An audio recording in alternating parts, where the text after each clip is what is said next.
Cette échappée qui a compté jusqu'à 4 minutes d'avance et qui désormais ne compte plus qu'1 minute 30 environ sur le peloton que vous apercevez ici, un peloton placé sous la conduite de l'équipe Sky. Il y a quelques instants, Steve Chenel nous disait que dans cette équipe, il y a un sprinter à surveiller, au moins d'ailleurs, enfin au moins et non pas au moins.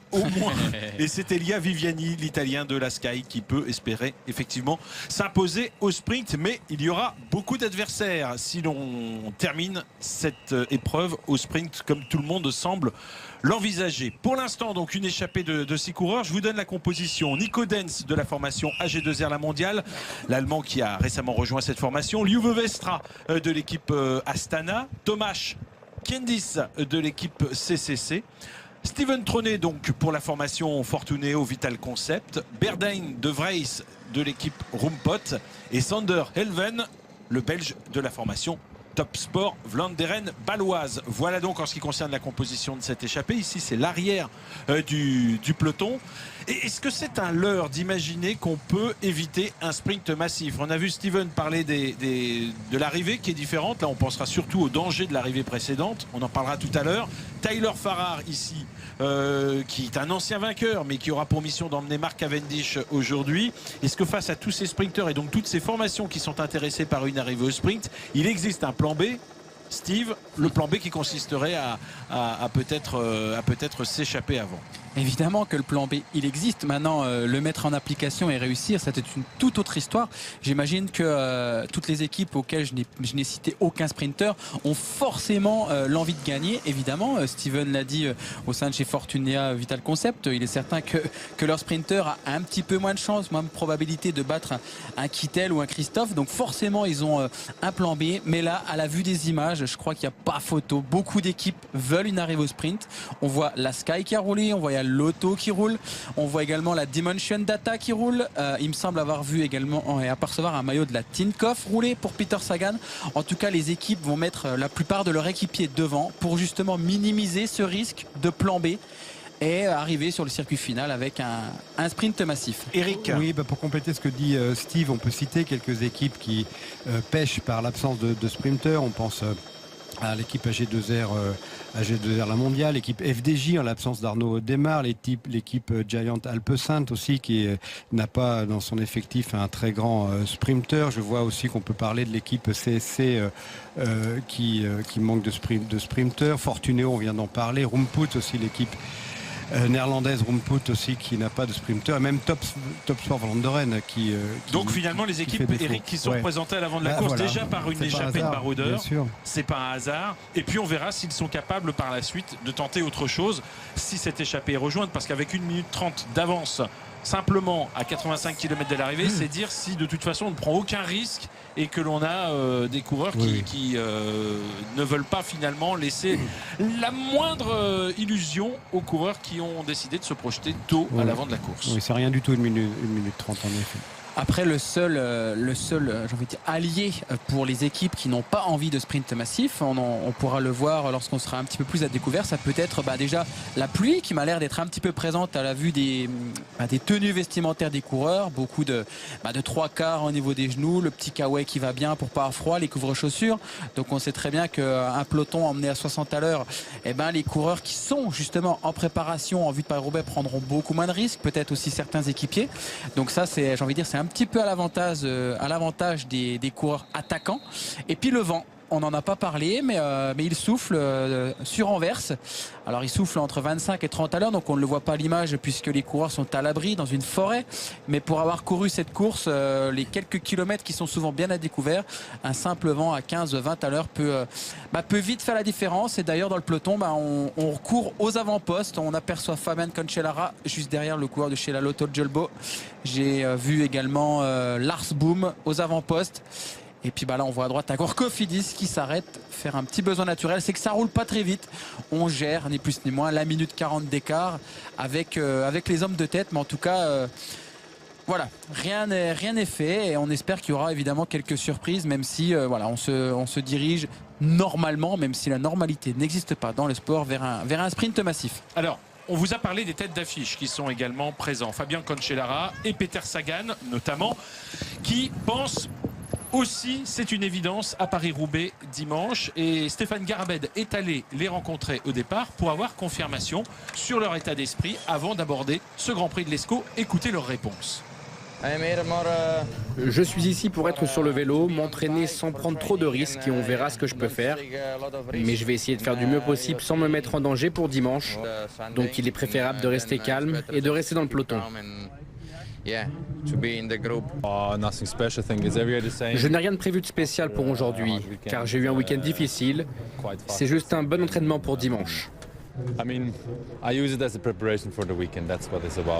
Voilà, vous voyez, on ne va pas raconter d'histoire, on est prudent, il y a des enjeux qui sont importants, il y a beaucoup de courses, il y a une répétition de courses, il y a des courses qui sont considérées en Belgique comme des semi-classiques. On a eu le plaisir de commenter avec Steve et avec Eric, de vous commenter en tout début de saison le Het Nieuwsblad, qui est une semi-classique réputée, c'est l'ouverture de la saison de classique.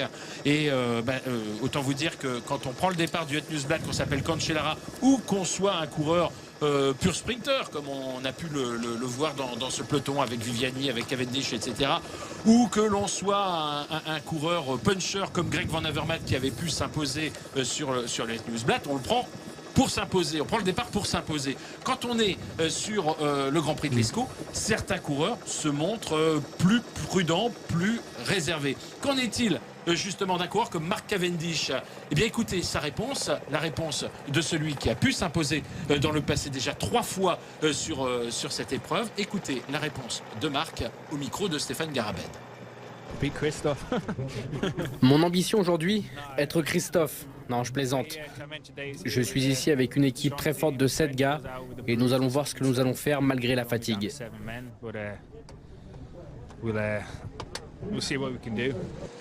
Voilà, vous avez pu entendre Mark Cavendish. Cavendish, il ne veut pas se mettre la pression. Mais quand on commence à dire oui, il n'y a pas que moi dans l'équipe, il y a d'autres coureurs, etc. Alors écoutez, on va faire le petit exercice. On regarde qui est présent. Je sais pas moi, est-ce que Boassenhagen est présent? Regardez, Cavendish, derrière il y a qui de SAR 62, Matt Breyer, Nick Dugal, Bernard Teisel, son habituel poisson pilote, Tyler Farrar que l'on a vu à l'arrière, et puis Reinhard Janse van Rensburg et J. Robert Thompson. Est-ce que c'est pas toute une formation au service d'un homme aujourd'hui sur cette épreuve? Totalement, oui, totalement. Ils ont besoin de gagner. Cavendish n'a pas gagné ou très peu gagné depuis le début de la saison. C'est une équipe qui a besoin de gagner et qui n'est pas là pour calculer. On le voyait évidemment tout à l'heure Farrar qui était dans la catégorie des sprinters il y a quelques années, souvenez-vous. Oui. Il a totalement disparu, il ne participe pratiquement plus au sprint. En tout cas, il participe au sprint, mais il est placé, il n'est pas gagnant. Et du coup, il est totalement au service de Mark Cavendish. Alors effectivement, vous avez raison, Mark Cavendish pour l'instant a besoin de se rassurer. Il n'a pas gagné sur l'essai classique ou semi-classique en Belgique. Il a simplement gagné le Tour du Qatar en tout début de saison, ce qui pour un coureur de son acabit est évidemment en deçà de ce que l'on peut attendre de lui. Et puis, il y a une figure emblématique, la figure tutélaire, comme dirait notre confrère Philippe Brunel dans les colonnes du quotidien que vous lisez tous les matins. Eh bien, justement, qu'en est-il de Tom Boonen qui s'était imposé dans le Grand Prix de l'Escaut il y a 10 ans exactement? Écoutez la réponse de Tom Boonen, qui est un peu le régional de ce Grand Prix de l'Escaut. Je suis très heureux, c'est la seule course qui passe près de chez moi, donc je suis content de rouler ici. Mais aujourd'hui, je serai là pour aider Marcel. Mais surtout, le plus important sera de franchir la ligne d'arrivée en un seul morceau et de garder de l'énergie pour dimanche. Voilà, vous avez entendu Tom Boonen. Bah oui, on peut pas dire quand on est le régional, quand on habite juste à côté, qu'on va prendre le départ du Grand Prix de l'Escaut pour faire de la figuration. Mais alors, la question mérite d'être reposée à vous, messieurs les consultants. Boonen, il appartient à une équipe qui est pas en manque de victoire, mais en tout cas en manque de victoire en Belgique sur ces classiques et semi-classiques. Moi j'ai regardé justement, mais ils ont gagné quoi finalement, Ethics depuis le début de la saison sur ces semi-classiques et classiques en Belgique. Ben, finalement, ils n'ont rien gagné si ce n'est le Grand Prix Samin avec Niki Terpstra. C'est pas faire injure au Grand Prix Samin, qui est une course, Dieu sait si elle est difficile quand même, mais c'est pas faire injure quand même au Grand Prix Samin que de dire que cette victoire ne pèse pas lourd pour le bilan de la formation ETX ici en terre belge. Non, mais ils sont en situation d'échec, c'est très clair, je dirais. En effet, l'équipe ETX n'est pas du tout à la hauteur de sa réputation. Les coureurs sont toujours présents dans le final, mais ils sont toujours débordés par plus fort qu'eux, que ce soit sur les semi-classiques ou sur la grande classique qu'ils ne devaient pas rater, le Tour de Flandre. Donc il y a encore Paris-Roubaix. Eric, je vous interromps, le Tour des Flandres, mais ils se sont ratés aussi sur E3 et Grand Wevelgem, qui sont quand même des épreuves World Tour. Donc sur les semi-classiques, oui, pardon, effectivement, elles ont le label, pour certaines d'entre elles ont le label World Tour, mais c'est pas des classiques au niveau du Tour des Flandres et du Paris-Roubaix, des monuments. Voilà, tout à fait. Voilà, donc en tout cas, c'est une équipe qui est en situation d'échec, une équipe qui a certes énormément de coureurs de très très grande qualité, mais qui a besoin de trouver une homogénéité qui ne prend pas. Je veux dire, il y a beaucoup de coureurs leaders et il y a aucun des leaders se dégage et s'impose par rapport aux autres. Et c'est sûr que par rapport à toutes les autres classiques, les autres flandriennes, j'ai envie de dire pavées difficiles, aujourd'hui on peut quand même noter que Niki Terpstra et Zdenek Stybar ont été mis au repos en prévision de Roubaix et qu'on a quand même mis la grosse équipe chez Quick-Step. Marcel Kittel, effectivement, c'est l'un des hommes les plus rapides du peloton international, ça c'est clair, mais aussi on a mis une équipe tout autour de lui, des bons bourrins comme on dit, des coureurs qui savent rouler, qui savent emmener tout simplement. Et pour moi, ce serait encore une grosse désillusion si la formation ETX ne remportait pas la course aujourd'hui en cas d'arrivée massive, sachant que s'il y a du vent, c'est aussi les spécialistes, ils peuvent tenter quelque chose. Bounen connaît les routes par cœur. Et ils peuvent tenter un petit coup de Trafalgar aussi s'ils ne sont pas sur deux pour leur sprinter. Ça fait 10 ans que la Belgique n'a pas gagné sur le Grand Prix de l'Escaut. Donc le dernier vainqueur est donc Tom Boonen en 2006. Et on se posait la question de savoir si justement le cyclisme belge était en perte de vitesse, quand on sait également ça fait quoi, 4 ans, 5 ans qu'ils n'ont pas gagné le Tour des Flandres, 4 ans. Est-ce que sur les classiques flandriennes, Steve, vous diriez que les Belges sont en perte de vitesse et sont menacés dans leur base, sur leurs grandes épreuves, comme d'ailleurs les Français ont été un petit peu éliminés des favoris au départ d'un Paris-Roubaix, comme aussi d'une manière générale toutes les grandes courses désormais, du fait de la mondialisation, ne sont plus réservées aux nationaux de leur pays respectifs. Voilà, je crois que vous avez utilisé le bon mot, mon cher Patrick, c'est l'internationalisation du peloton qui fait qu'on a de plus en plus de monde qui veulent tout simplement se montrer aux avant-postes sur toutes ces classiques flandriennes. Avant, il y avait effectivement, de par les probabilités, plus de Belges au départ, il y avait beaucoup de coureurs qui aimaient ces courses et peu de coureurs internationaux qui aimaient s'y présenter. Mais on voit l'émergence d'un Tige Benoît par exemple, d'un Edward Tons qui a quand même remporté Kuurne-Bruxelles-Kurne. On a quand même de très très bons coureurs belges qui arrivent, qui se veulent et qui sont des spécialistes des classiques pavés.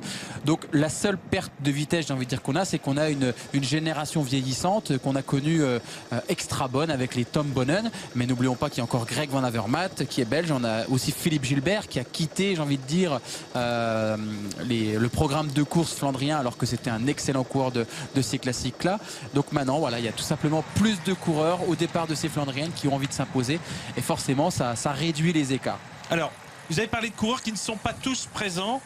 Certains ne sont pas présents parce qu'ils sont blessés, d'autres parce qu'ils ont justement voulu éviter tout risque avant Paris-Roubaix. Éric Boyer, quels sont ceux justement qui, objectivement, ne pouvaient pas de toute façon participer à cette épreuve? Quels sont les grands absents aujourd'hui? Je vais en citer 4. Il y a 2 très grands absents, évidemment, sur chute qu'on a vu dimanche dernier sur le Tour de Flandre. Je veux parler donc de Van Avermaet, donc fracture de la clavicule suite à sa chute sur le Tour de Flandre, et Jans de Buchereux qui s'est cassé 2 vertèbres lui aussi sur une chute sur le Tour de Flandre. Il y a Tige Benoît également, Tige Benoît également qui est tombé dimanche et qui n'est pas présent lui aussi sur cette épreuve aujourd'hui. Comme Arnaud Demar, voilà. Ce sont des coureurs qui ont chuté, qui sont blessés. Il n'y a pas de fracture de leur côté, mais il y a quand même une stratégie de repos et de récupération en vue du Paris-Roubaix. On peut penser aussi à Degenkolb, on le sait, qui depuis le début de saison est sur un stage d'entraînement à Majorque, qui a donc été blessé et qui a du mal à se remettre. Ensuite, on a des absents, on va dire, plus sur un plan stratégique, Patrick. Effectivement. Alors justement, ces absents qui ont choisi de rester sur la réserve justement en attendant Paris-Roubaix. Steve, ça veut peut-être dire qu'ils n'ont pas besoin à ce stade de la saison classique de courir entre les deux grandes épreuves, ou vont-ils quand même aller rouler à l'entraînement? Est-ce qu'on peut faire le Tour des Flandres, ne pas rouler pendant une semaine et se présenter au départ de Paris-Roubaix? Ça serait génial, ça, mon cher Patrick, de pouvoir faire une semaine sans vélo entre ces deux classiques. Mais ces coureurs qui sont au Grand Prix de l'Escaut, dès demain matin, ils seront sur les premières reconnaissances de Paris-Roubaix. Et plutôt que de se faire 5 heures ou 6 heures la sortie foncière tout seul dans leur petit groupe, et bien souvent ces coureurs préfèrent faire une course. Alors aujourd'hui c'est le Scale de Price, on l'a dit en belge, le Grand Prix de l'Escaut, et des coureurs comme Tom Bonnen, comme Peter Sagan, on l'a dit en flamand, voilà. Je dis ça pour les Wallons aussi. C'est vrai, en flamand, préfèrent effectuer leur grande sortie, leurs 208 km en groupe, en peloton. Ça passe beaucoup plus vite, ça permet de remettre un petit coup de rythme, et on le voit, la plupart des coureurs qui sont ici en préparation, ils ont mis les jambières, les couvre-chaussures, on va surtout pas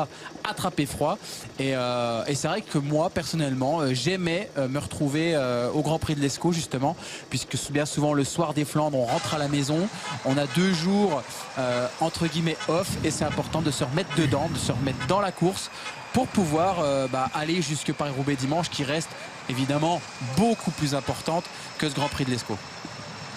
Voilà donc en ce qui concerne les absents, les favoris, on en a parlé. Il est temps d'enlever peut-être à 70-80 km d'enlever l'imperméable. Wilfried Peeters au volant de la voiture Etixx avec Tom Bonnen à ses côtés.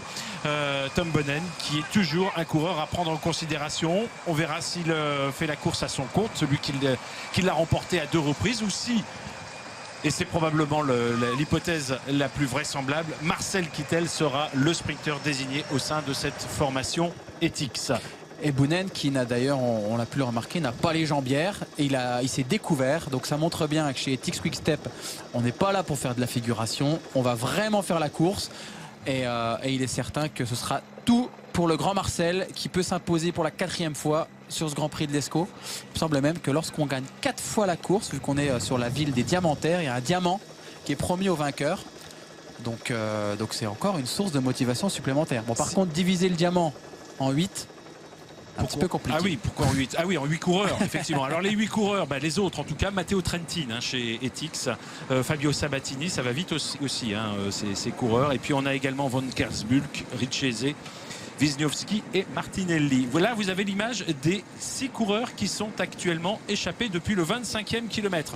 Je vous rappelle l'identité. Maillot orange, c'est le Polonais Tomasz Kiendis de la formation CCC. Le champion de France, bien sûr, Steven Tronet, qui porte les couleurs également de la formation Fortuneo Vital Concept. Et puis, quand j'ai dit orange, il y a un autre maillot orange et noir, celui de l'équipe Roompot, avec le néerlandais Berden de Vries. Un autre néerlandais est également dans cette échappée, c'est Liuwe Westra, ici à l'image, avec le maillot bleu de l'équipe Astana.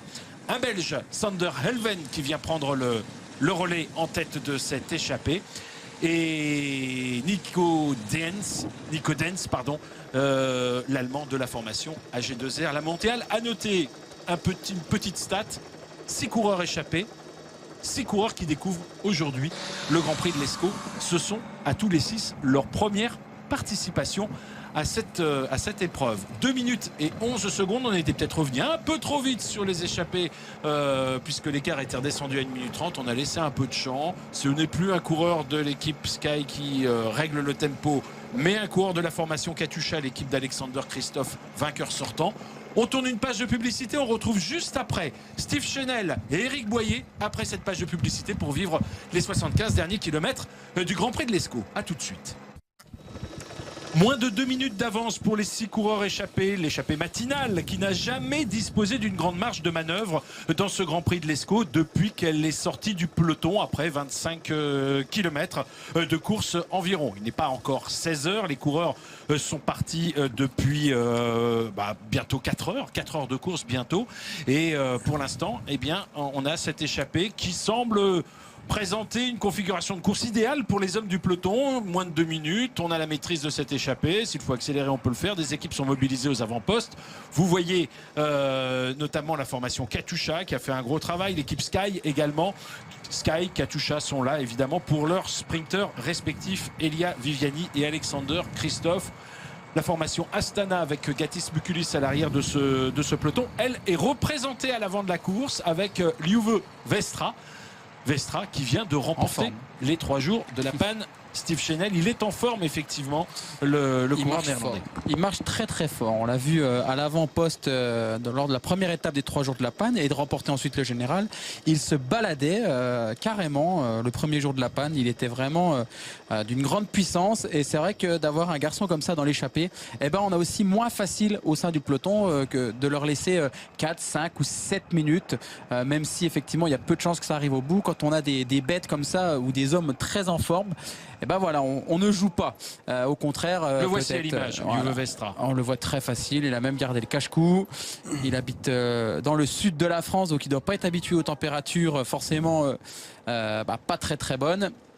Et c'est vrai que d'avoir un coureur comme ça dans l'échappée, ça gère aussi. Je pense que c'est un petit peu lui le capitaine de route de cette petite échappée. Il doit donner les petits conseils à Nico Denz, par exemple, qu'on voit aux avant-postes. Ce néo-pro allemand qui aurait peut-être tendance à trop en mettre. Steven Tronet aussi dans l'échappée, qui est dans un rôle un petit peu plus, comme il l'a dit tout à l'heure lors d'une interview, ou de dynamiteur de course. Et puis voilà, on est sur un secteur pavé, un des rares secteurs pavés du circuit. On nous a posé la question justement sur le slash Vélo 21. Il y a un seul secteur pavé lors du dernier tour et il y en a juste 2 ou 3 pas très dangereux ni très sélectifs au sein du parcours en ligne. Là, on est encore sur le parcours en ligne, effectivement, et on atteindra le circuit lorsque l'on arrivera dans les derniers kilomètres, c'est-à-dire à 50 km de l'arrivée à peu près. On arrivera aux abords du circuit autour d'Anvers. Ce circuit a été modifié, on aura l'occasion d'en reparler, mais il faut préciser que l'arrivée n'est pas la même, Steve, que celle que vous connaissiez. Alors l'arrivée effectivement était d'un point de vue dangerosité, j'ai envie de dire, elle était sur le podium, voire carrément la plus dangereuse. Parce qu'il y avait une chute à chaque fois dans l'avant-dernière ligne droite. Quasiment, en fait, c'était un espèce de petit trottoir gauche qui venait carrément sur la route du sprint. Alors les organisateurs avaient beau prévenir, mettre un petit peu de goudron, n'importe quoi, ça déséquilibrait ni plus ni moins les sprinteurs, mais c'est aussi l'approche qui était très dangereuse avec des terre-pleins et puis quelques virages droite-gauche qui faisaient que effectivement c'était très dangereux, sachant que quand on a 200 fauves lâchés à 45-50 à l'heure dans cette ligne droite, ça devient compliqué d'éviter la chute. Donc il me tarde de voir également ce dernier parcours pour voir si c'est effectivement moins dangereux. Eric ? Oui, et pour des raisons de sécurité, justement, là aussi, l'organisateur a pris plusieurs décisions. On vient d'en parler, de changer le parcours. Dans le final, il y a une ligne droite quand même pour l'arrivée de 800 mètres, mais l'organisateur aussi a pris la décision de diminuer l'effectif du peloton. Aujourd'hui, ils sont 176 au départ. Ils étaient 176 coureurs au départ, 22 équipes de 8 coureurs, alors qu'effectivement, l'an passé, ils étaient 200 et même parfois un petit peu plus. C'est une bonne chose effectivement de réduire le nombre de coureurs, mais ça n'empêche que les grandes équipes de sprinteurs auront certainement 5 ou 6 coureurs dans le final, dans le dernier kilomètre, pour emmener chaque sprinter. Et c'est vrai que si on fait la liste des 10 gros sprinteurs plus leurs 5 ou 6 équipiers, ça fait encore 70 coureurs. Donc voilà, ça va limiter, j'ai envie de dire, les équipes qui jouaient leur titre honorifique de champion du monde de leur village. Voilà, ni plus ni moins. Mais voilà, en espérant effectivement qu'il n'y ait pas de chute, parce que bien souvent dans un sprint massif, quand il y a chute, il y a souvent casse, et à moins d'une semaine de Paris-Roubaix, il y a des chances qu'on voit malgré tout les grands leaders se relever à 3-4 km de la ligne pour finir tranquille. Ça va être beau à voir quand même, parce que quand on voit l'allure de Sénateur, pardonnez-moi, mais ça roule vraiment pas vite là dans le peloton. L'échappée d'ailleurs, effectivement, calque lui aussi sa vitesse sur l'allure du peloton. On s'achemine probablement, et on en parle depuis tout à l'heure, effectivement, vers une arrivée au sprint. Mais ce qui va être très intéressant, c'est de voir l'organisation des équipiers autour de leurs sprinteurs. Ils sont tellement nombreux, il y a tellement d'équipes présentes avec autant de sprinteurs que l'organisation avant le sprint va être vraiment très très passionnante. Et justement, Eric, c'est vrai que vous le dites, là c'est une allure de Sénateur, ce qui fait que personne ne brûle de cartouche, tout le monde aura beaucoup de jus, beaucoup d'énergie dans les derniers kilomètres, et forcément ça va rouler très très vite. Il y aura beaucoup de monde qui voudront aller donner leur petit coup de main à leurs collègues, et forcément plus la course est lente, plus les organismes sont moins fatigués, et forcément sur le final ça roule de plus en plus vite, et il y a de plus en plus de monde, ce qui rend la dangerosité finalement d'un sprint massif. J'espère qu'au Sénat on nous écoute Une oreille attentive, mais qu'on travaille quand même. Exact.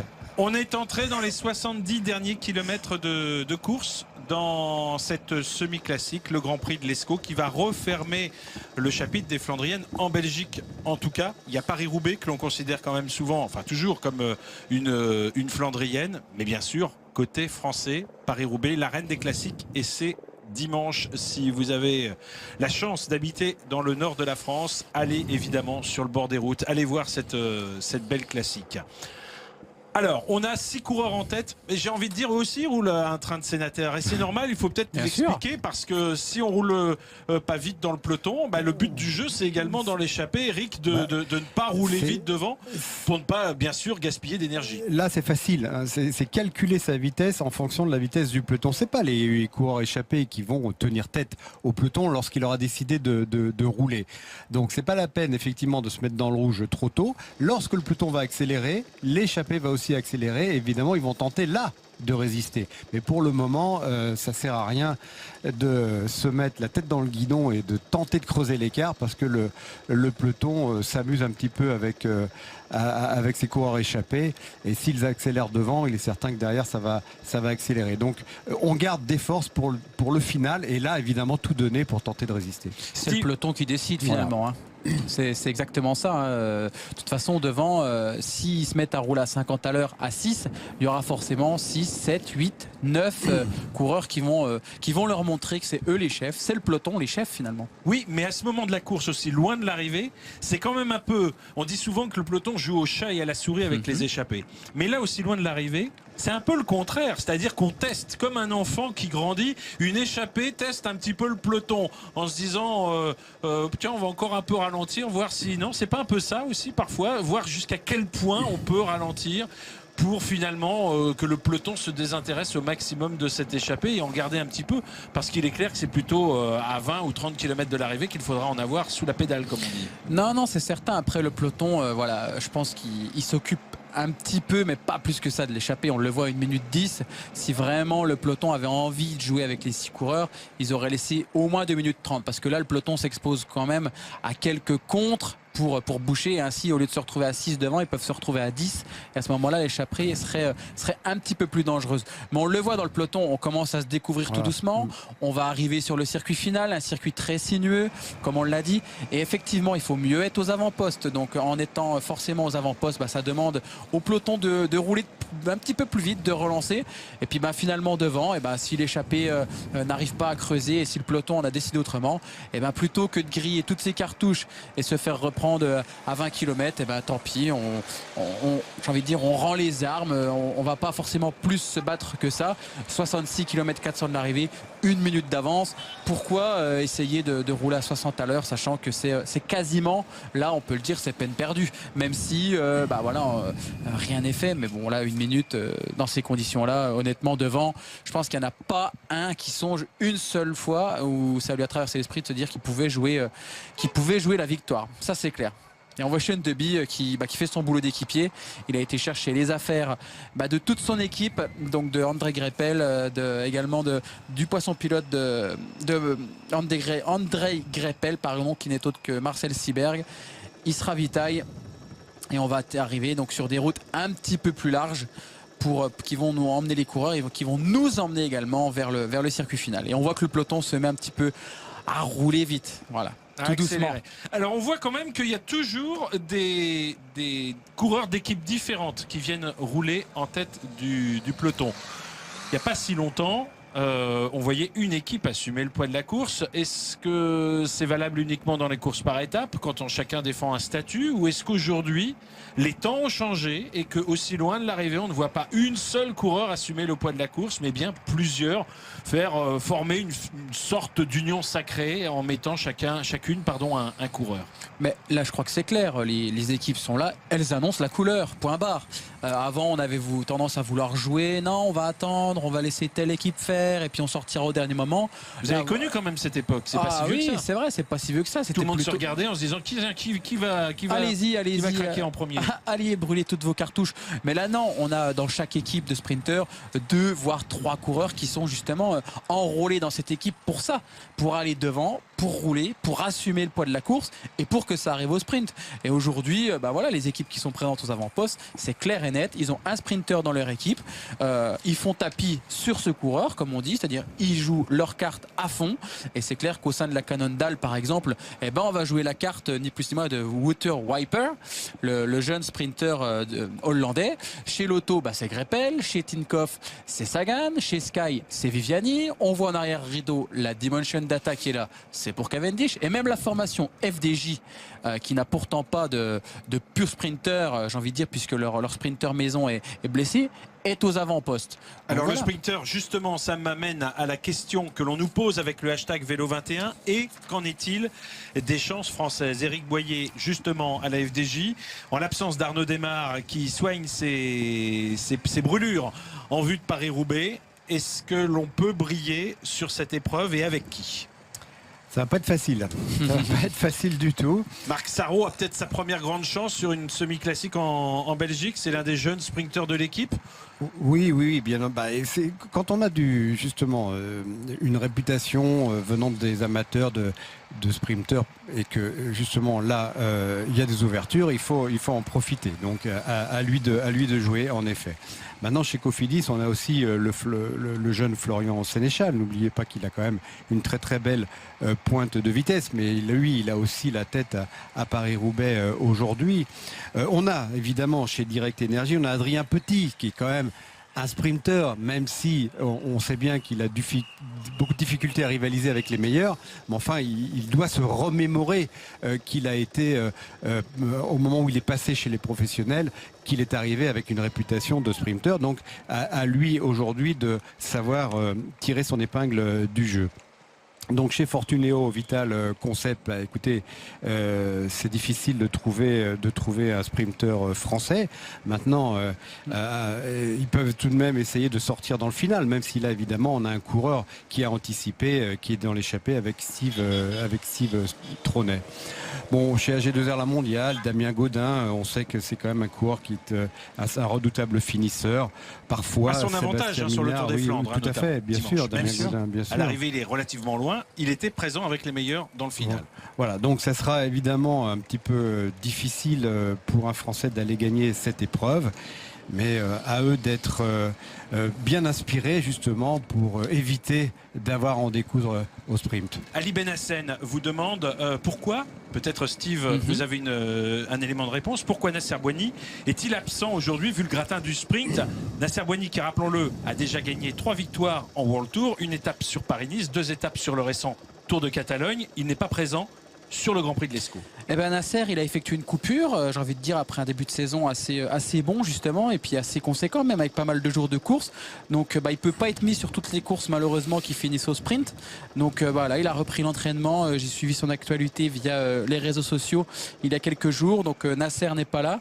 Je sais pas quand est-ce qu'il rentrera sur le circuit, mais c'est vrai que c'est dommage pour un coureur de sa classe de ne pas être parmi les cadors du peloton, parce que c'est vrai qu'aujourd'hui, elle porte bien son nom, cette classique. C'est vraiment le championnat du monde des sprinteurs, et finalement seul lui presque manque à l'appel avec Arnaud Démare et juste quelques autres petites, j'ai envie de dire, sprinteurs, mais pas autant de sa renommée. Alors les Français, autant vous le dire, ne gagnent pas jamais quasiment le Grand Prix de l'Escaut. Je dois dire quasiment parce que le seul vainqueur, je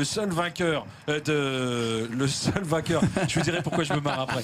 Le seul vainqueur du Grand Prix de l'Escaut français, c'est Maurice Le Turgy. Maurice Le Turgy, tout le monde connaît, bien sûr. Il a ouvert le palmarès, non? Mais oui, il a ouvert le palmarès. En 1907, c'était un vrai coureur de classique. Oh là là. Ah là là, quel filou celui-là. Il a regardé par-dessus l'épaule d'Éric Boyer.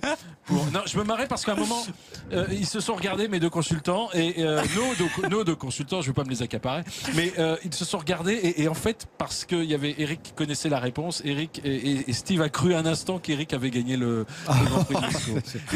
J'étais spécialité. J'ai fait Votre dans spécialité, Predesco, je l'ai fait, mais évidemment, j'allais dire, mais j'ai jamais gagné. Bah, évidemment que j'ai pas Vous gagné. l'avez fini Oui, bien sûr, Bon, bien sûr. impossible. Alors, regardez, puisqu'on a à l'image, regardez ce coureur qui a choisi. Malheureusement, on va pas voir sur son vélo. Une particularité, à vous de la trouver. On va faire un jeu. C'est Alors, pas le garde-bout. Hein. C'est pas le C'est garde-bout de Liu c'est de pas ça. Gatis. Mais là, on est revenu dans le. On parlait, dans de le peloton, Berden, hein. on parlait de Berden de Vries de l'équipe Roompot. Qu'est-ce Ouais. que vous avez vu comme spécificité? Les freins à sur ce disque. cours Freins à disque. À l'avant, Les freins à à disque l'arrière. sont autorisés désormais dans le cyclisme professionnel à titre expérimental. Ça, on va dire que c'est le principe de précaution qui prévaut et qui incite l'UCI à l'indiquer.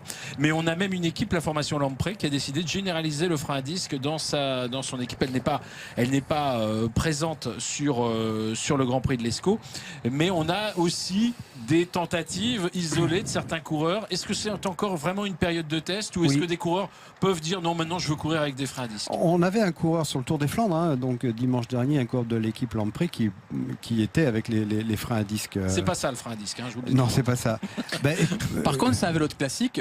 C'est vrai qu'on peut revenir au frein à disque, mais chez Lars Boom, là, on a vu. On va pas rentrer dans les termes techniques. Allez-y quand même. Mais allez, on a des parties du cadre qu'on a vu très travailler. Alors c'est de la matière plastique caoutchouc qui pour absorbe justement les chocs. Et c'est vrai que certains coureurs, en tout cas moi c'était mon cas et ça peut être le cas comme là pour Lars Boom, on court avec son vélo de Paris-Roubaix. Ni plus ni moins. On fait les derniers tests, les derniers réglages. On optimise tout. On fait les 208 km avec son vélo de Roubaix. Il y aura juste la paire de roues qui changera puisqu'on passera sur des sections beaucoup plus larges dimanche. Mais c'est vrai que certains coureurs utilisaient leur vélo de Roubaix. Alors j'ai également vu, pour revenir au frein à disque, la formation Direct Energy à travers notre ami Arnaud Lab, qui est désormais mécanicien là-bas, partager pas mal de photos sur Twitter où justement cette équipe va rouler avec les freins à disque. Donc est-ce que c'est juste un essai pour la marque de cadre ou si c'est tout simplement l'adopter?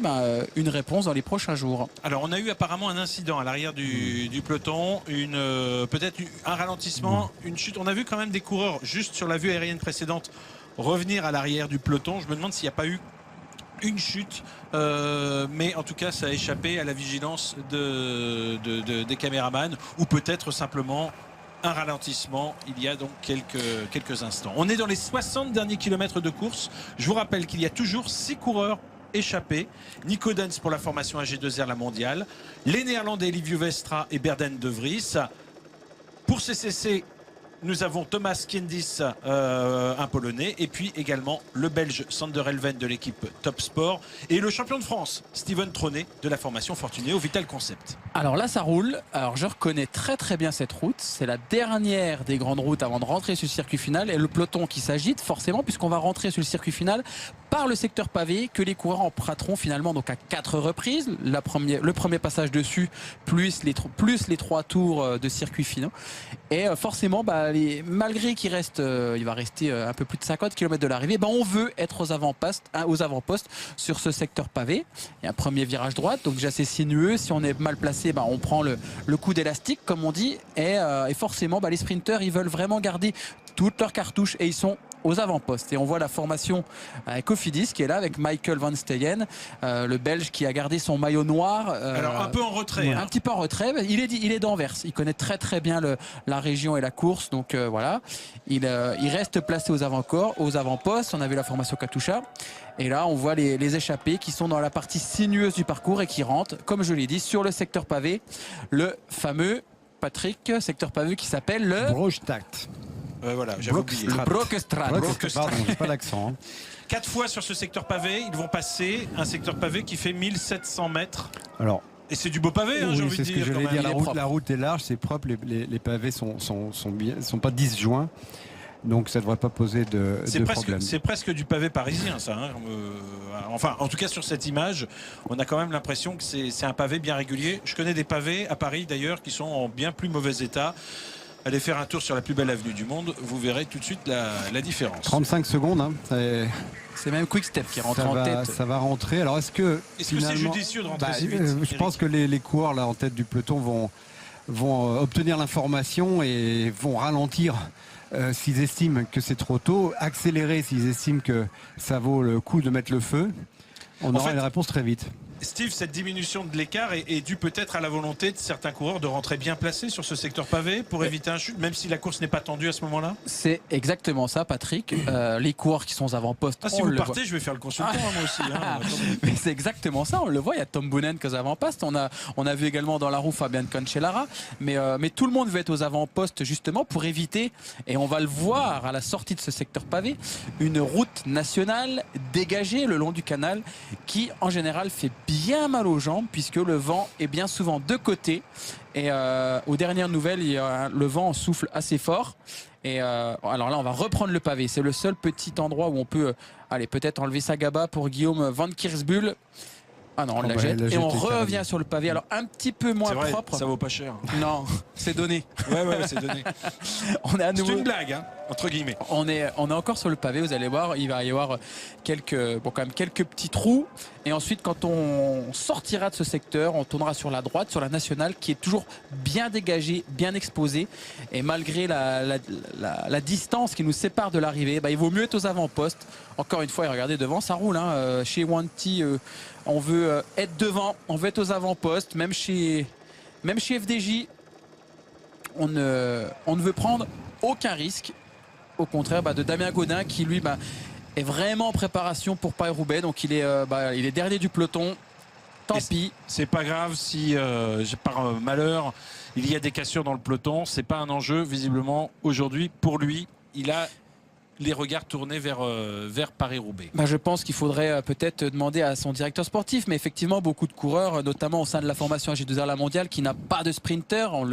Ils ont annoncé puisque Nico Dens est dans l'échappée, mais c'est vrai que des coureurs comme Sébastien Turgot, Sébastien Minard, Maxime Daniel ou encore Hugo Hull, voilà, c'est des coureurs qui vont aller sur Paris-Roubaix avec des ambitions forcément beaucoup plus importantes que ce Grand Prix de l'Escaut. Et c'est vrai que Damien, voilà, c'est un coureur qui n'aime pas forcément frotter. Donc il est derrière, mais voilà, il prend pas de risque en vue de dimanche Paris-Roubaix. En tout cas, l'équipe Katusha annonce la couleur. C'est quand même cette équipe qui est le plus présente aux avant-postes et qui, semble-t-il, ont pris la décision maintenant de rentrer sur cette échappée. Regardez, ils mettent un petit coup de vis. C'est Jacopo Guarnieri qui roule à côté. Et une image qui fait aussi plaisir aux avant-postes. On a vu Chris Bookmans qui avait été victime d'une grave chute l'année dernière. Il avait été plongé dans le coma pendant une dizaine de jours suite à cette chute. Il avait perdu énormément de poids et on le voit aux avant-postes dans les 15 premières places. Donc ça fait plaisir de voir Chris comme ça devant. On souhaite toujours forcément quand un coureur se blesse un retour rapide. Et on voit même que ça casse dans le peloton. Hein. Le peloton. Ça roule pas à bloc en plus. Hein. À découvert, c'est avec le canal. Hein. On a bien vu le canal sur la gauche, le vent venant lui aussi de la gauche. Voilà, les coureurs ne sont plus abrités par la forêt. Et dès qu'il y a une petite accélération, on voit qu'il faut vite s'organiser pour rester dans les premières positions. Vous parliez de Bookmans de l'équipe Lotto Soudal. Bookmans n'en est qu'à son 3e jour de course. Exact. Il avait repris en Belgique, ici en Belgique, à l'occasion de la classique Anzam, qui était donc mi-mars, et puis il a participé au Tour de Catalogne, mais il a abandonné dès la première étape, et donc il fait à nouveau sa rentrée, je dirais une deuxième rentrée après cet abandon au Tour de Catalogne. Il était tombé sur la Vuelta l'année dernière. C'est ça. Tour d'Espagne, grave chute. Oui, avec plusieurs fractures au visage notamment, et puis des côtes cassées. Il lui a fallu une longue convalescence pour redevenir coureur cycliste. Et on voit que le peloton, avec juste 1 km, 1,5 km le long du canal, a réussi à faire, pas tout exploser, mais a réussi à faire couper ce peloton en deux. Et derrière, forcément, ça s'organise pour rentrer. Alors c'est en file indienne. Et c'est des coureurs qui ont été mal placés juste à la sortie du secteur pavé. Et qui forcément aujourd'hui, et puis là, à ce moment-là, brûlent une cartouche. Une cartouche qui forcément ne pourront pas mettre dans les derniers tours pour pouvoir rentrer. Et Peter Sagan était piégé derrière. Qui effectivement s'imaginait pas qu'en sortant de ce petit secteur pavé, une accélération allait se produire. Bon, il est décontracté évidemment, Peter Sagan, avec sa victoire sur le Tour des Flandres. Évidemment, il pense à Paris-Roubaix. Il est moins vigilant qu'il ne l'était sur le Tour des Flandres. Enfin, cependant, il semble un petit peu vexé de s'être fait piéger là pour revenir comme il le fait actuellement. Et finalement, l'échappée n'ira vraiment pas loin. Voilà, et je pense qu'on va forcément se diriger vers quelques contres d'autres coureurs dans ce peloton qui vont se dire allez, pourquoi pas tenter ma chance. J'ai loupé la première échappée, l'échappée matinale. Ça rentre, on est à 55 km de l'arrivée. Pourquoi pas tenter un coup à 6, 7, 8, 9 coureurs. Mais vu la configuration, vu comment l'équipe Katusha et l'équipe Ethics Quick-Step avaient emmené ce secteur pavé et ont mis ce coup de vis, comme on dit. Regardez le vent, les drapeaux sur la gauche. Vous voyez, on n'avait pas l'impression qu'il y avait, à gauche de l'écran, on n'avait pas l'impression dans la forêt qu'il y avait du vent. Eh bien, c'est clair qu'il souffle et il est suffisamment pénalisant si toutefois le peloton, les coureurs veulent monter une bordure. Alors justement, le vent, eh bien, les coureurs en parlaient au départ. Ils en parlaient à Stéphane Garabed. Écoutez, justement, André Greipel. André Greipel, pour lui, l'incertitude d'un sprint, elle est avant tout liée à la force du vent. Écoutez sa réponse. La première des choses aujourd'hui est de faire attention car il y a beaucoup de vent. Donc il sera important d'être à l'avant à la fin de la course. Celui qui gagnera sera forcément le plus rapide du jour. Mais impossible de vous donner un nom maintenant. Tout le monde va faire de son mieux et à la fin, celui qui gagnera sera forcément un bon sprinter.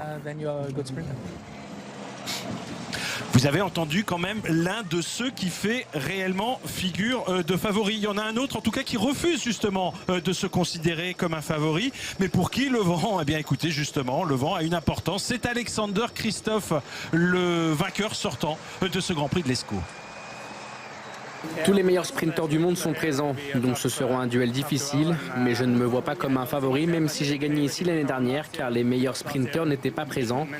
Donc je vais faire de mon mieux et essayer de faire le meilleur sprint, mais je vais avant tout essayer de faire attention à cause du vent. Alors c'est une information, Alexander Kristoff ne se considère plus comme l'un des meilleurs sprinteurs du peloton. Faut-il le croire ? Qu'est-ce que vous en pensez? moi, je ne le crois pas en tout cas. Pour vous, il reste l'un des meilleurs sprinteurs du peloton. Il a quand même marqué un temps d'arrêt par rapport à la saison dernière. Oui, tout à fait. Mais il reste l'un des meilleurs sprinteurs du peloton. Maintenant, effectivement, c'est aussi une manière comme une autre de se retirer un peu de responsabilité, un peu de pression et de renvoyer cette pression vers d'autres coureurs qui sont ses adversaires sur cette épreuve.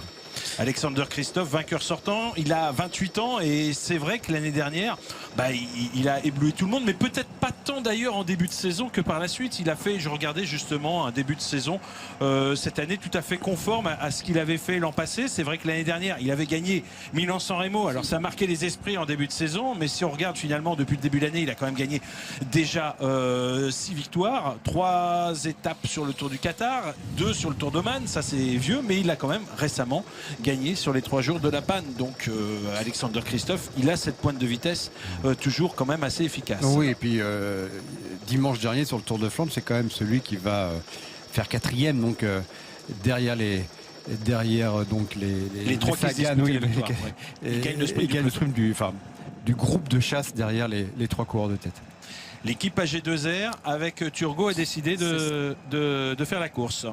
Oui, on est là, on n'a pas sprinter attitré, on a Maxime, Daniel qui va vite, mais Maxime, c'est vrai qu'il a des chances, mais un petit peu moindres forcément que de tenter quelque chose. Donc voilà, il faut dynamiter la course et c'est ce que fait Sébastien Turgot. Et on va poser justement la question à son directeur sportif, Julien Jourdi. Julien, bonjour.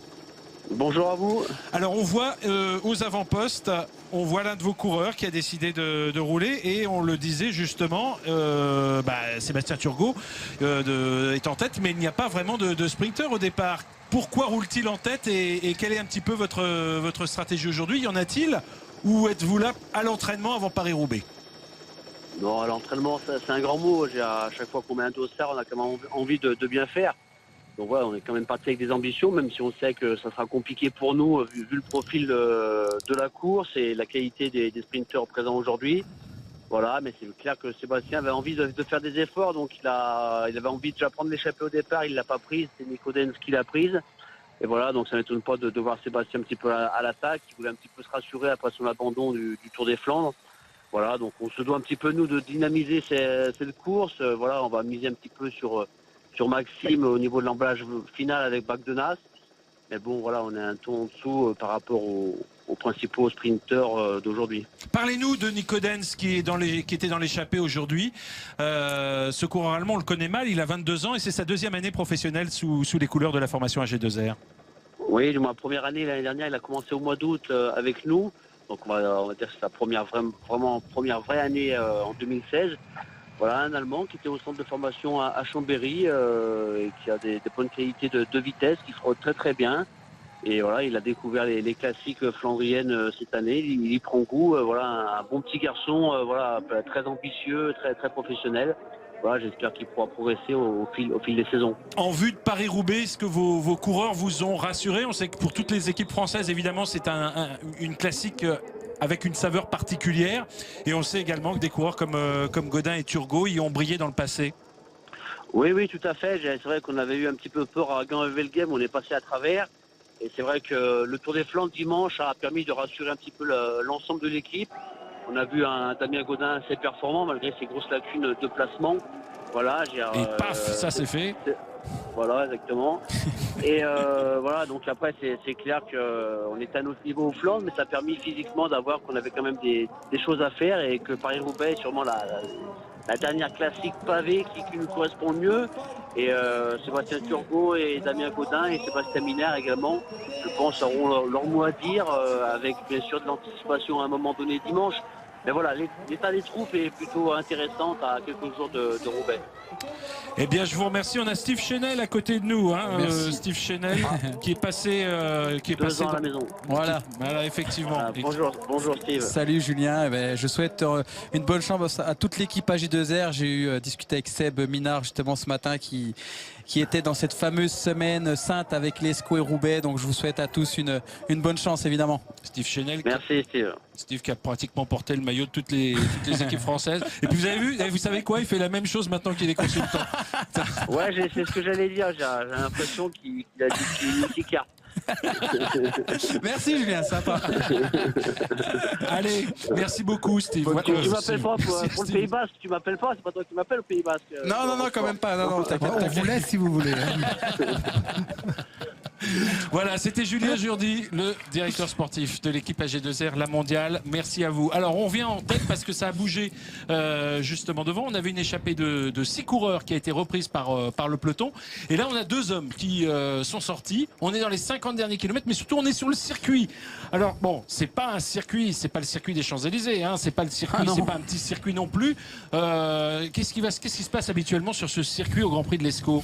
Ça roule vite parce qu'on l'a vu là, juste derrière la ligne d'arrivée. Déjà, il y a un premier virage gauche sous un Porsche qui est très glissant puisqu'il est en pavé de ville et c'est très virvire. Et on voit 2 courageux, Van Goethem et Backert, qui ont tenté, eux qui ont contré, ni plus ni moins, l'échappée qui a été reprise. On a vu qu'il y a eu quelques tentatives, mais c'est les 2 qui ont réussi à le mieux sortir. Et là, finalement, ils ont cet avantage par rapport au peloton de pouvoir prendre les trajectoires qu'ils veulent. Et derrière, ça réagit. On a entendu Julien Jourdi le dire avec là Sébastien Turgot dans la roue de Preben van Eyck, le champion de Belgique. Il veut faire des efforts et sur ce genre de circuit c'est quasiment idéal. Il y aura beaucoup de relances et malgré la longueur du circuit, on verra que c'est pas forcément facile de s'organiser. Et comme on l'a vu au premier passage du secteur pavé, il faudra mieux être aux avant-postes à 5 ou 6 km de l'arrivée. Exactement aussi comme l'a dit André Greppel finalement lors de son interview d'avant-course. 2 hommes donc sont sortis et c'est pas fini puisqu'en tête du peloton on a également d'autres tentatives. On est dans les 50 derniers kilomètres.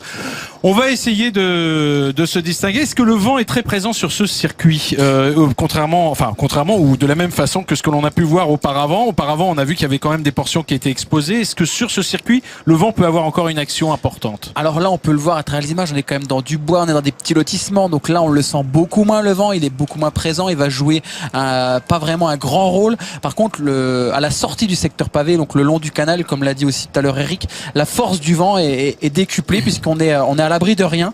Et c'est vrai que ça va surtout jouer à la fin du secteur pavé. Donc il faudra être placé en amont, c'est-à-dire être placé avant le secteur pour pouvoir sortir devant et tenter quelque chose. Éric Boyer, est-ce qu'on peut prendre au sérieux ces tentatives d'échapper, tentatives de contre, comme ici à l'image avec ce coureur de la formation soutiste, l'Espagnol Enrique Sens? Est-ce qu'on peut prendre ces tentatives au sérieux? Il faut le prendre au sérieux. C'est justement si on ne prend pas ces tentatives d'attaque, d'échapper au sérieux, qu'on peut se faire piéger. Donc c'est loin de l'arrivée. Il y en a encore pour 1 heure. Ça va rouler vite. Il faut pas les laisser prendre trop d'avance parce qu'après il va falloir s'organiser, faire des efforts qu'on peut éviter à ce moment de la compétition. Exactement, puis je pense que on peut en parler également, mais hier on a un coureur qui avait été peut-être pas pris au sérieux avec Marc Fournier au circuit de la Sarthe qui a pris énormément d'avance. On s'est dit bon, on va le laisser devant, on va jouer avec lui, on le reprendra. Sauf que il s'est avéré que c'était un très bon rouleur et qui a tenu en dragée haute le peloton. Alors là, c'est sûr que c'est pas le même peloton, c'est pas le même niveau, mais c'est vrai que des fois on a tendance à se dire seulement 3 coureurs, bon on va les laisser un petit peu devant. Mais la configuration du circuit est telle qu'il y a quand même peu de chances de voir une échappée prendre le long cours. Et oui, Eric. Juste, pardon, regardez le vent. On parlait du vent il y a quelques instants. Voilà, on le voit bien sur ces drapeaux qu'il joue un rôle et qu'il est bien présent suffisamment pour s'organiser avec justement ce vent. 2 hommes, Preben Van Eck et Turgot justement qui était en tête tout à l'heure du peloton et qui sont sortis en contre derrière les 2 coureurs que l'on a vus auparavant, c'est-à-dire Brian Van Roten de l'équipe Roompot et Frédéric Backert de l'équipe Wanty. Donc on risque d'avoir c'est bien ça, hein. On a 2 hommes en tête, 2 hommes en contre et on a vu tout à l'heure également le coureur de l'équipe soutiste Enrique Sens. C'est ça. Donc les coureurs qui sortent au coup par coup, forcément, hein, on tente, on a loupé le coup, mais on n'est pas représenté, donc on y va. Et ça va être compliqué pour ces coureurs déjà de se regrouper forcément et surtout de prendre du champ. Mais comme l'a dit Julien, je vous dis au téléphone, voilà, les coureurs qui attaquent là, c'est des coureurs qui n'ont quasiment aucune chance de l'emporter au sprint, donc ils se doivent de tenter quelque chose.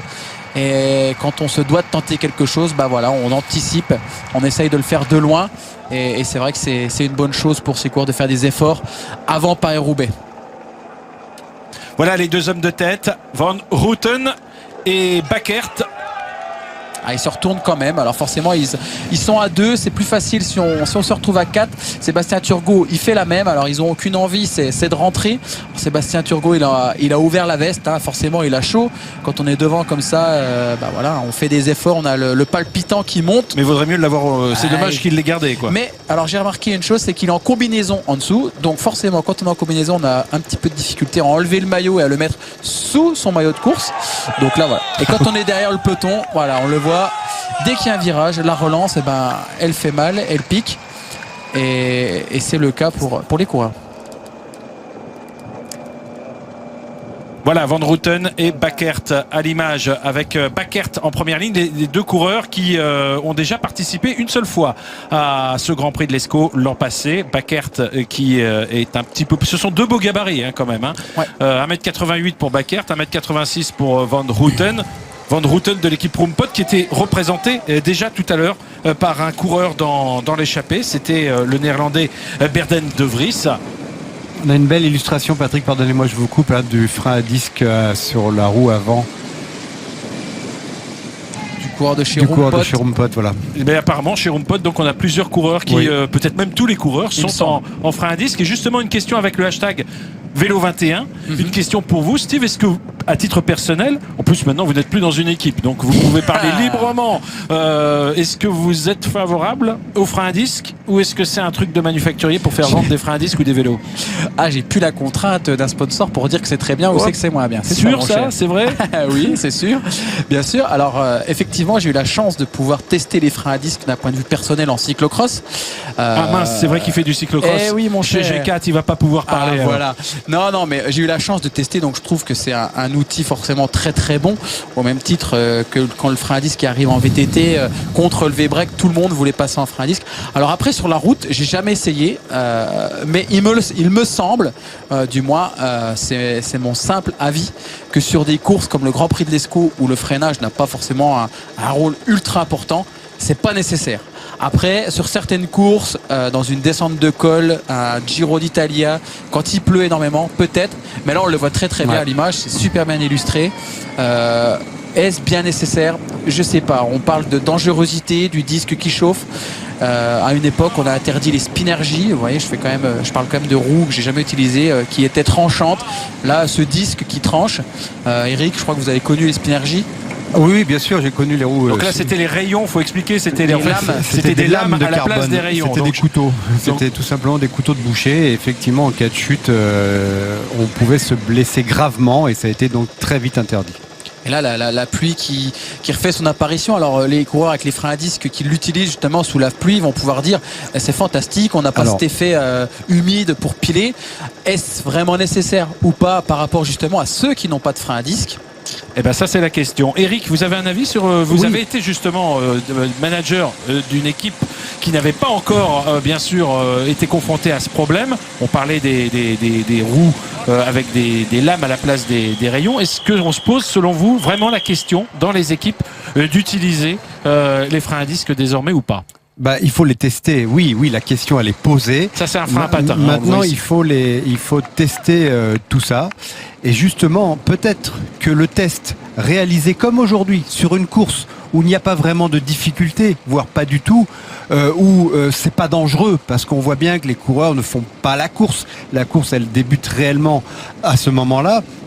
Donc c'est peut-être justement le meilleur moment d'utiliser et d'essayer d'avoir de recevoir les sensations, qu'elles soient bonnes ou mauvaises. Voilà, je pense que les tests, ça sert à ça. Après, évidemment, ça va dépendre de tout à chacun. Vous allez avoir des coureurs qui vont se sentir bien avec ce genre de technologie, qui vont savoir l'utiliser, qui vont être en confiance et qui vont donc après l'utiliser probablement dans des courses, on va dire plus importantes, où l'enjeu est plus important, notamment sur des courses où il y a des cols, de la montagne et pour être en confiance dans les descentes entre autres. Et puis vous avez des coureurs justement qui vont se dire, qui vont pas se sentir à l'aise, pas en confiance et qui vont rester sur des freins traditionnels. Steve Chenel. Oui, c'est vrai que c'est un vaste débat. Chaque coureur aura toujours son mot à dire, au même titre que la section de boyau par rapport à la sécurité.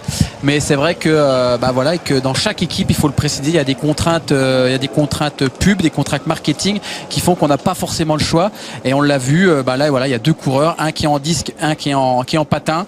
Et on sait souvent que la cohabitation, c'est ce qui a été dit également pour la sécurité, compliqué. Pour le freinage en course. Le freinage n'ayant pas la même efficacité, ça peut être justement délicat qu'il y ait des coureurs avec des freins à disque et d'autres avec des freins à patins. C'est peut-être le mélange des genres.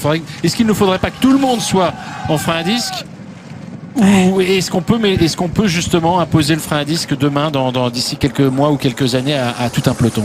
On peut, dans l'absolu, on peut l'imposer, on peut le proposer, mais dommage il y a d'autres contraintes. Il y a les accessoiristes. Chaque équipe a ses partenaires au niveau des accessoires, et chaque partenaire n'est pas fabricant de freins à disque. Donc c'est difficile d'imposer. Ça posera des problèmes pour le dépannage en course notamment. Et en plus, effectivement, de très gros problèmes pour les voitures neutres pour le dépannage. Enfin, on parle du frein à disque comme pour la sécurité des coureurs, mais je crois qu'il y a quand même un autre débat qui me paraît un peu plus important que les freins à disque. On l'a vu à l'image, un bel autocollant collé sur les vélos des coureurs de chez Wanty. Ride for Antoine Demoitier est décédé suite à un accident à Gand-Wevelgem avec une moto. Voilà, plutôt que de rentrer dans un débat de test, de dangerosité de tel ou tel matériel. On parle aussi d'abaisser le poids des vélos, pourquoi pas à 6,5 kg au lieu des 6,8 kg.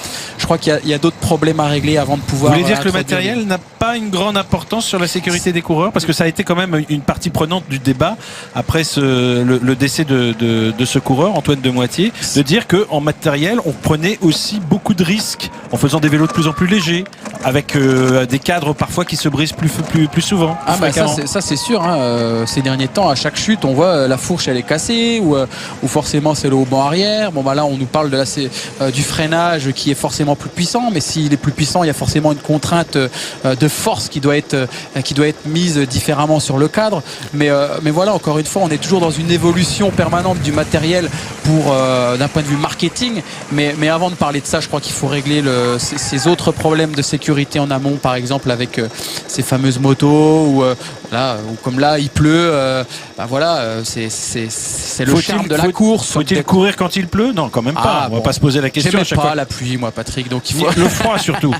Ouais, j'aimais pas le froid ni la pluie, c'est vrai. Mais voilà, c'est un débat que chaque coureur aura finalement son mot à dire.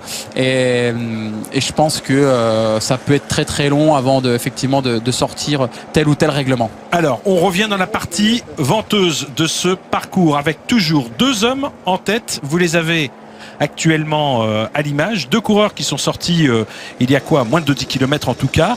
Frédéric Backert et Brian Van Rutten, poursuivis par ces deux coureurs, le champion de Belgique, Preden Van Eck, Sébastien Turgot, le français de l'équipe AG2R La Mondiale, mais ils vont être repris sous l'impulsion de la formation Etix qui mène bonne chasse pour éviter justement, qui mène bonne chasse ou bien qui a peut-être tenté, va tenter peut-être un coup de bordure, puisque vous nous l'avez dit, c'est sur cette portion du circuit finalement que le vent est le plus présent. On voit que Tom Bonnen est très bien placé, c'est d'ailleurs lui qui est aux avant-postes et qui va sûrement se sacrifier aujourd'hui au profit de Marcel Kittel.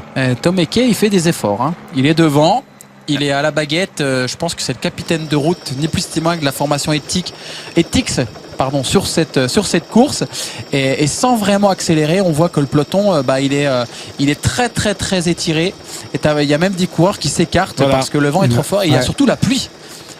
Et le vent est de plus en plus fort, hein, c'est clair, avec l'arrivée de la pluie. Le vent est fort à cet endroit du parcours, en tout cas, puisqu'ils ne sont pas du tout abrités. J'ai l'impression qu'il s'est renforcé quand même un petit peu. Enfin, bref. Tronet qui était dans l'échappée ce midi, l'échappée qu'on appelle vulgairement l'échappée matinale, champion de France, Dossard 177, et maintenant à l'arrière les bordures qui s'organisent, les éventails qui s'organisent. On le voyait bien là sur ce plan pris à l'arrière du peloton.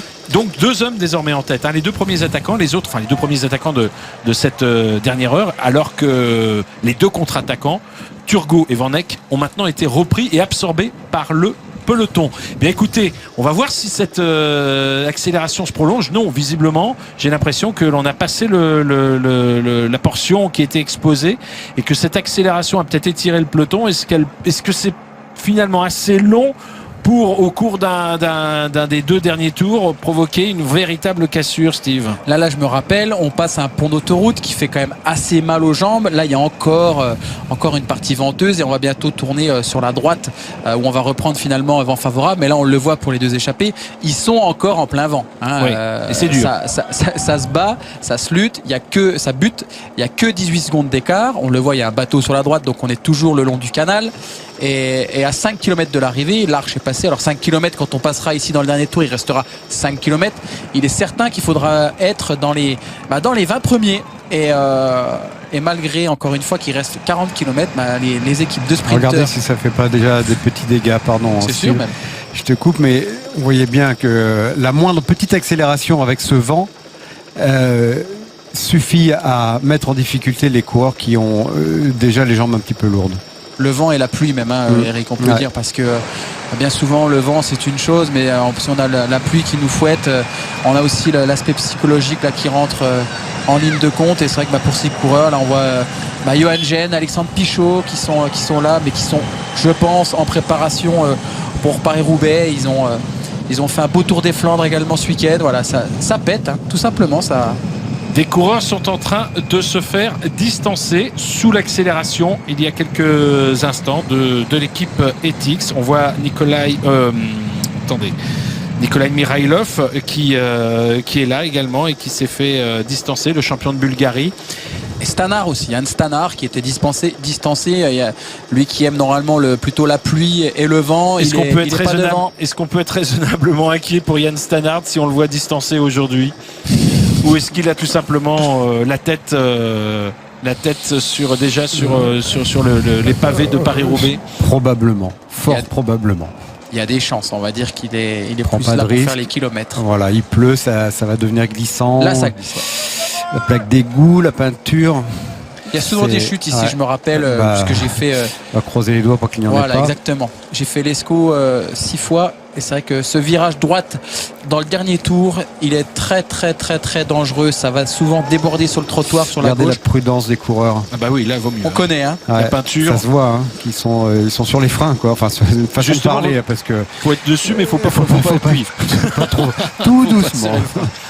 Tout doucement. Volder à la fin du peloton, Sébastien Minard de chez AG2R.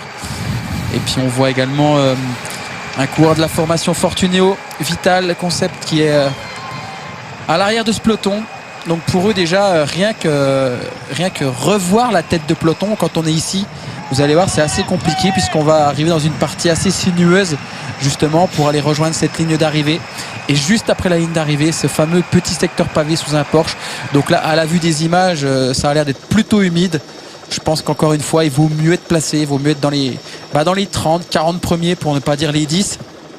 parce que forcément l'élastique va se tendre et on est forcément aussi plus sujet aux chutes. Alors, on traverse la route, il y a un îlot central et devant on ne freine pas, on est placé, on se prend moins la tête. Écoutez, je pense qu'on a le temps de tourner une page de publicité pour retrouver les coureurs justement sur la ligne d'arrivée. On se retrouve juste après ça avec Éric Boyer bien sûr et Steve Chenel. Les petits pavés juste après la ligne d'arrivée. Nous sommes à Anvers avec pour l'instant 2 coureurs échappés depuis déjà un tour de circuit. Il s'agit de Brian Van Rutten et de Frédéric Backert avec le maillot bleu de la formation Wanty et Brian Van Rutten, le néerlandais, lui de l'équipe Roompot. Un belge, un néerlandais échappé mais avec une marge très mince. Vous n'avez pas l'écart pour l'instant, mais le peloton est pas loin derrière. Peloton malgré tout assez étiré. Vous le voyez à 33 km de l'arrivée, c'est-à-dire à 2 tours de la fin dans ce Grand Prix de l'Escaut. Et la pluie qui avait épargné depuis quand même pas mal de temps la course, eh bien maintenant est présente, nettement présente. Au moment où les coureurs ont enlevé leur bâche, comme ils disent, c'est-à-dire leur imperméable, eh bien la pluie a refait son apparition sur la course. Des coureurs arrêtent, parfois victimes d'un incident mécanique. On va avoir aussi une pluie d'abandon, sans faire de vilains jeux de mots. Et puis surtout, on va s'intéresser aux sprinteurs qui sont dans ce peloton. 22 équipes représentées, dont 16 en World Tour, dont 5 d'ailleurs équipes françaises.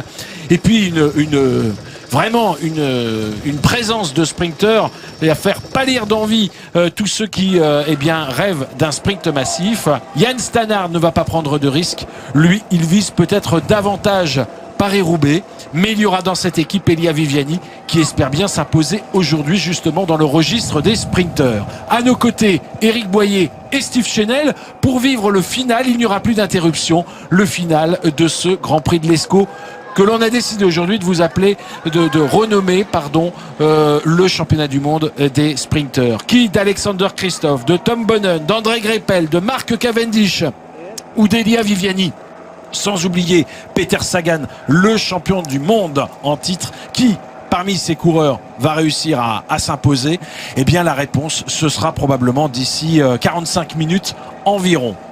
En tout cas, en parlant justement de ses favoris, on a vu une formation Katusha et là c'est de ces dernières minutes une formation Dimension Data aux avant-postes. Alors eux ils veulent vraiment pas se faire piéger, ils veulent vraiment être aux avant-postes. Voilà, ils sont tous devant. La formation Bora Argon également qui est là pour Sam Bennett.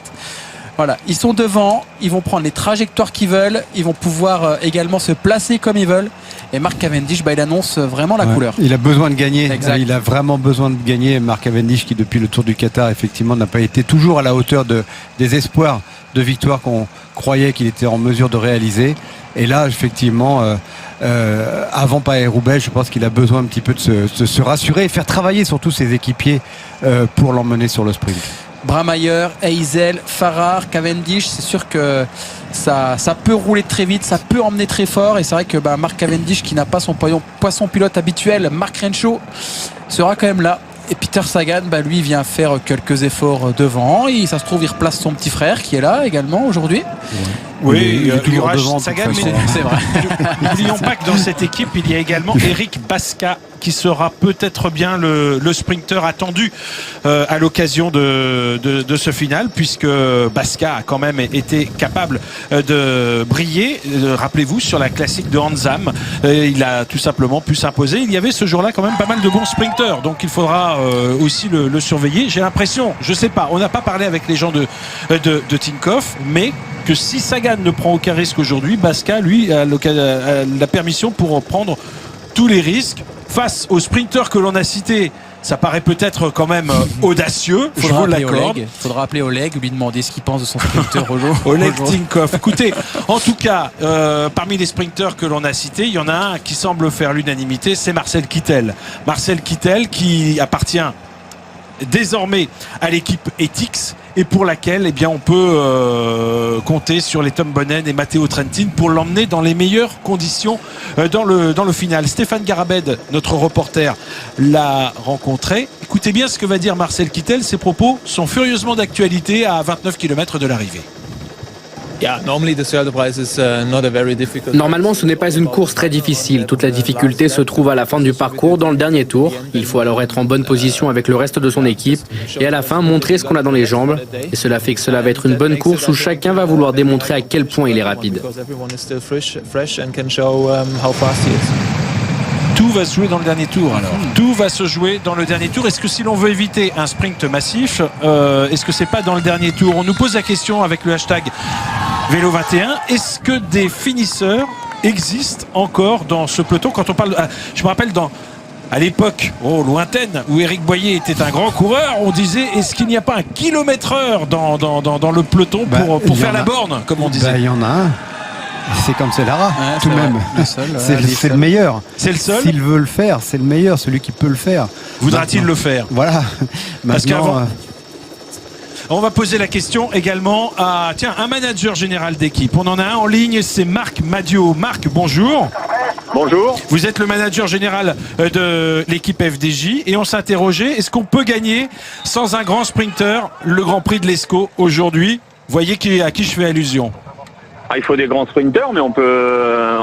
J'espère qu'on en a un dans l'équipe et j'y crois, moi. Alors, en qui croyez-vous? Est-ce que vous croyez en Michael Delage ou en Marc Sarrault? Marc Sarrault.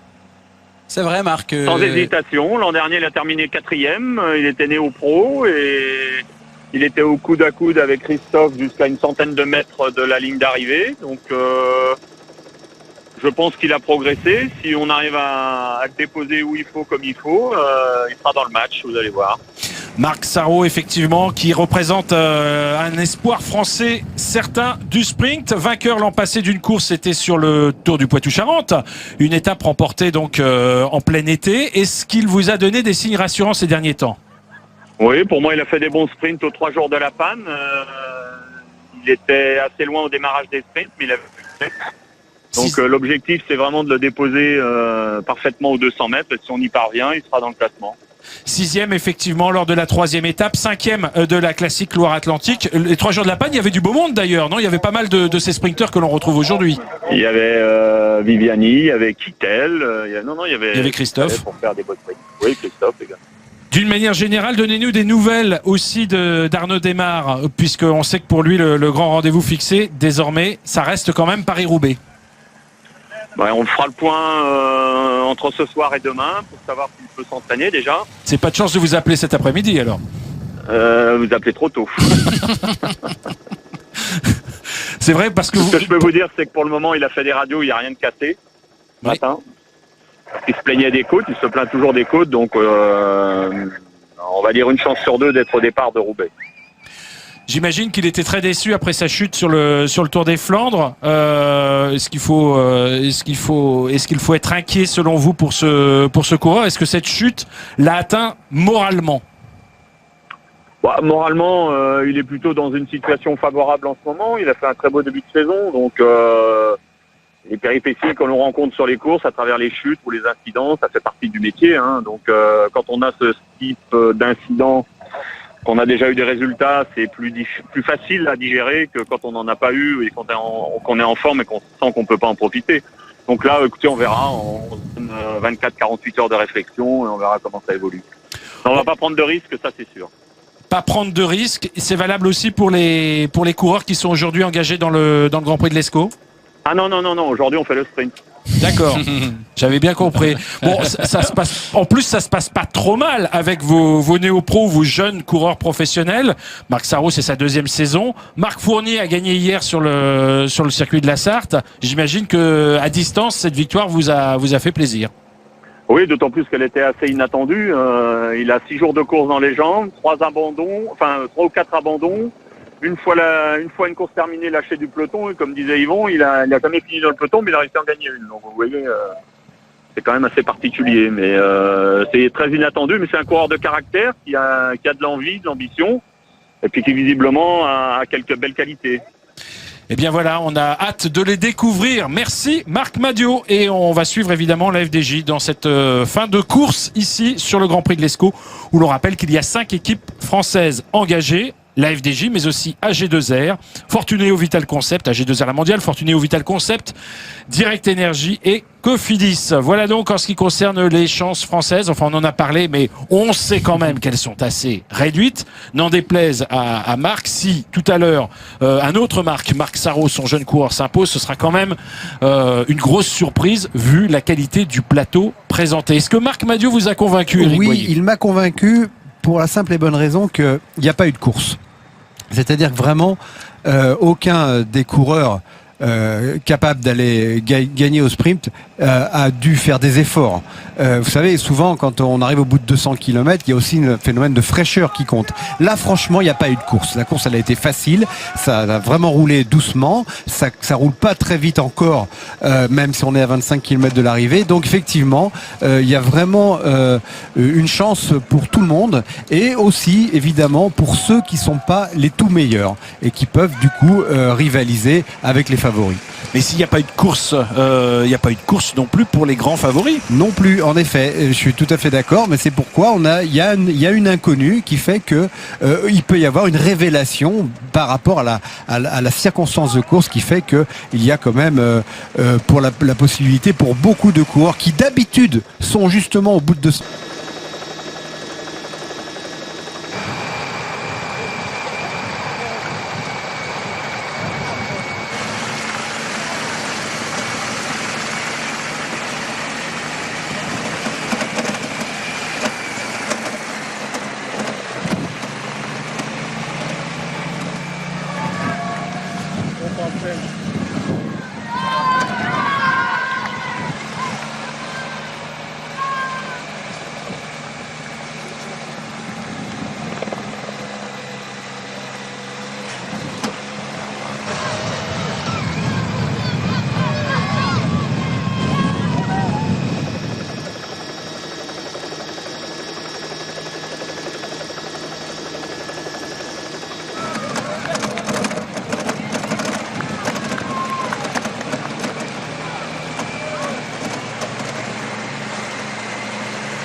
Gezien de mannen van de Groenwegen worden als Rico goed vooraan gepositioneerd. Zij worden straks overwacht. Wanneer de gaat naar de zekerheid van de laatste ronde in de Belgian Tour Vaderland. Laatste ronde, de laatste ronde van deze 100 meter publiek. Vooraf gaat een fantastische kogel in de wasselstreep overgekomen. Dat gaat de reis over de totale in deze slotronde. Die zal dit ogenblik hebben aangevat. We gaan alles onderzoek volgen. Ze gaan straks weten of we inderdaad naar een sprintje gaan. Of dat de top of jongens misschien wel met een verrassingsaanval door de mazen van het net kunnen weglukken. We gaan het volgen. Inderdaad, en achteraan weer het peloton zijn renners die zich niet meer met de zaken gaan bemoeien. Die deze schilderprijs al voor bekeken gaan houden. Voor wat betreft de hele plaatsen uiteraard. Maar het is wachten, het is kijken wat het gaat worden in die laatste 16 kilometer achter. De mannen van Lotto Soudal vooraan.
Kilometer van de wedstrijd.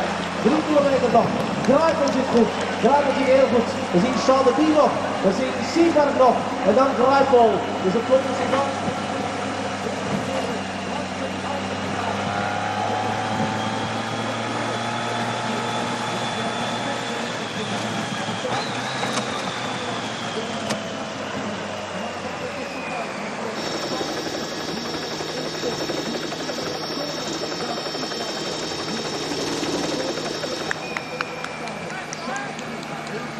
Ongerustwekkend kijken, waar zit ze? Daar komen ze terug met Marcel Kittel, de mannen van Etix Quickstep. Met de mannen van Koppen, dus Sieberg die kijkt, waar zit André? Ja, die zit in zijn wiel, André Grijpel. De mannen van Lotto Jumbo NL, de gele gouden.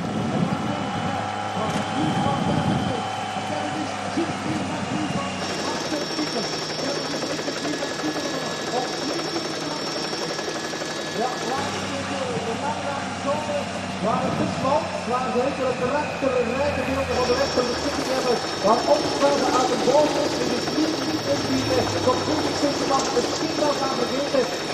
Alles zit hier waar ze zouden moeten zitten. We zien de trein van Quickstep met trein 10, met, ja daar zit nog heel veel volk voor. We zien daar nog Fabio Sabatini, we zien daar nog een jongen, is dat Wisniewski, neem van wel, om Kittel-instelling te brengen. Ja, daar kan dus geen enkel opschuifmanoeuvre meer gebeuren. Het is er te smal voor. Dus eventjes windstilte, eventjes pijn zijn vreterug in dat peloton. En dan zijn we benieuwd wat er nog in die slotkilometer gaat gebeuren. Zometeen een bocht naar rechts, daar staat die boog van het nieuwsblad om de laatste kilometer aan te geven. En dan nog iets verderop, die allerlaatste bocht naar links. En dan de Churchillaan op voor nog 650 meter rechte lijn.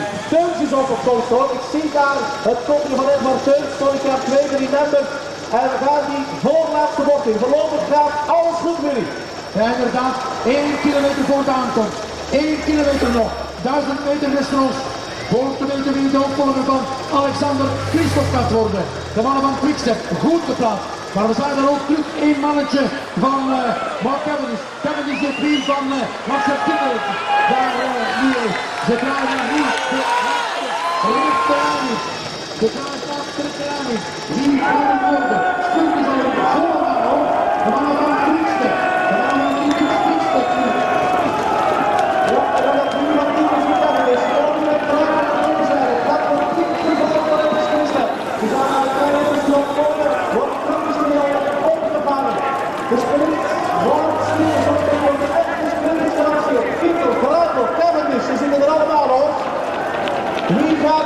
It have to be Kittel, I think, to go first as they fight for position on the left. There is Bonifacio giving it his all for Edward Teuns. Edward Teuns is there, and Kittel now launches his sprint. Kittel hitting the front, Cavendish on the left-hand side. It's Kittel versus Cavendish on the left. Look out for Greipel. It's Kittel all the way. Cavendish is there. I'm not sure who's got it. I'm not sure they know who's got it.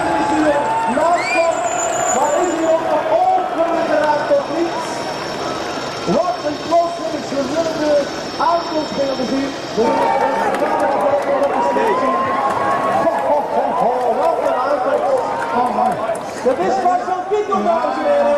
Victory voor Marcel Kittel. Met zijn halfnieuwtje, zijn halfnieuwtje voorsprong. Kittel voor zijn vierde snelle prijs, dames en heren. Mark Cavendish is tweede en André Grijpel is derde. Wat een goal, wat een goal, wat een conclusie. De absolute sprintwinners tot de zaal op het podium. Kittel op 1, Cavendish op 2, Grijpel op 3. Wat een goal, wat een goal.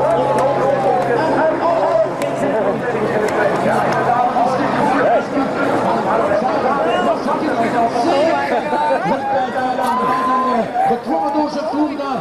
Kijk, we zien het nog even. even in herhaling op het scherm van Sporza. Marcel Kittel met die daar nu nog vanaf gaan op de toe. Maar daar komt Fabio Sabatini. Fabio Sabatini die Kittel opsteken heeft. Kevin die zit in dat die Kraken. Dat zijn de mannen aan de voorraad. En nog altijd Sabatini voor Marcel Kittel. En dan gaat Kittel nu al aan hoor. Die gaat al zeer vroeg aan. Marcel Kittel op 200 meter van de meet. Dat kan Kevin eens opzetten. En het is echt een klootfinish. Zij aan zij. En een steunspierde, ik denk het wel moeilijk te zien. Ja, Steun zit vierde denk ik. Maar in ieder geval een prachtige overwinning voor Marcel Kittel, voor Mark Cavendish, André Greipel. Wat een podium om u te zeggen. Een podium om van te dromen. Dit podium van de 104e editie van de Schelleprijs. Geluk gewenst, gezond door, ja, wellicht de vriendin zeker. Ja, inderdaad, dat zien we nu. Marcel Kittel. Alors là, je t'avoue qu'après, je vais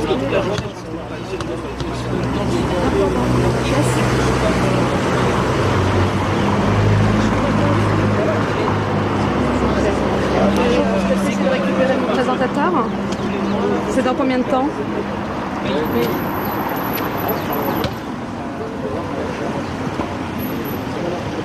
Ah d'accord.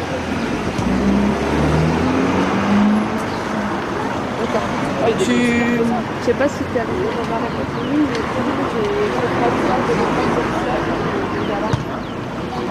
les 3 images de supporters de la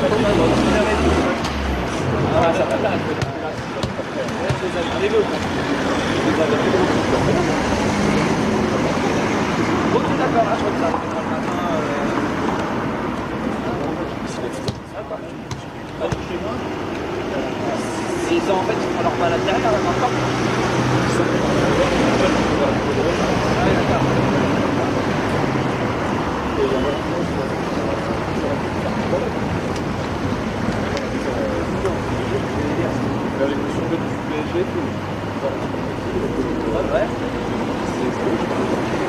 Je pense qu'il a fait un tour, ça peut être une chose. Maintenant, ils sont fait une vie. Comme là, là. Je peux faire presque tout le tour. De 5 coups derrière de la police. Ok, donc j'éteins la live view.